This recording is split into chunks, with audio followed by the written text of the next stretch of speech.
Singapore में kitchen helper की salary 1,20,000 से लेकर 1,50,000 तक होती है। क्या आप सिंगापुर आना चाहते हो? और सिंगापुर सच में आना बड़ा ही आसान है। तो भाई आपको यूट्यूब पे मेरा पहला वीडियो मिलेगा जिसमें आप टाइटल देख सकते हैं कि आपको सिंगापुर में जॉब कैसे मिलेगी। उसी वीडियो के अंदर आप देख सकते हैं कि सिंगापुर आने के लिए क्या क्या क्वालिटीज़ होनी चाहिए। तो भाई उस वीडियो में आपको थोड़ा बहुत समझ आएगा। मैं आपको सीधा ये नहीं बताना चाहता कि सिंगापुर में आप क्या कहते हैं जॉब कैसे अप्लाई करेंगे, कैसे आपको जॉब मिलेगी, क्योंकि बहुत ही बड़ा कन्फ्यूजन हो जाएगा। इसलिए मैं धीरे धीरे सारी चीज़ें आपको समझाना चाहता हूँ। चैनल पर बने रहिए, मेरे चैनल को सब्सक्राइब करें और बेल आइकन को दबाना ना भूलें, क्योंकि आप बेल आइकन को दबाना ही भूल गए तो मेरी नेक्स्ट अपडेट आपको नहीं मिल पाएगी। तो भाई शुरुआत करते हैं कि जैसे आप लोगों ने कमेंट किया कि कोई कॉन्टिनेंटल शेफ़ है, कोई इंडियन कुजीन का शेफ़ है, कोई चाइनीज़ कुजीन का शेफ़ है। तो मैं उनको एक चीज़ ये कहना चाहता हूँ कि अगर आप कॉन्टिनेंटल शेफ़ हैं तो आप इंडियन कुजीन का काम ज़रूर सीखें। अगर इंडियन कुजीन का काम आता है तो आप जापानीज़ कुजीन ज़रूर सीखें, क्योंकि भाई सिंगापुर में यही सब क्यूजीन्स हैं। 3-4 कुजीन मेनली यहाँ पर, जैसे Indian cuisine, Chinese cuisine, Japanese cuisine और अपना वेस्टर्न कुजीन। तो भाई जो हाउस कीपिंग में है, जो फूड एंड बेवरेज में है, उनका भी बहुत ही बड़ा स्कोप है। और मैं ये कहना चाहता हूँ आपसे कि भाई जैसे आप इंडियन कुजीन, तो यहाँ पर जैसे किसी का इंडियन कुजीन का रेस्टोरेंट होता है, आप वो ज्वाइन करते हैं तो आपको तो पता ही है कि जो इंडियन ओनर होते हैं वो बहुत ही कम सैलरी देते हैं। तो भाई और भी कुजीन्स आती हो तो आप और भी रेस्टोरेंट को ज्वाइन कर सकते हैं जिसमें आपको बहुत ही हाई सैलरी मिलेगी।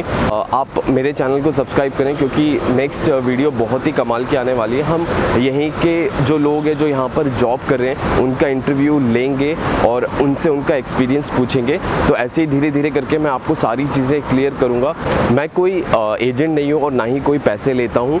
जिस तरीके से मैं सिंगापुर में आया था वही एक्सपीरियंस आपको देना चाहता हूँ कि आप लोग भी कैसे आसानी से आ सकते हो और लाख रुपए कमा सकते हो और अपने घर पे भी भेज सकते हो। आपको ये जानकर ज़रूर हैरानी होगी कि सिंगापुर के अंदर एक जगह का नाम है लिटिल इंडिया, जहाँ पर सिर्फ इंडियन रेस्टोरेंट ही है और इंडियन आबादी है।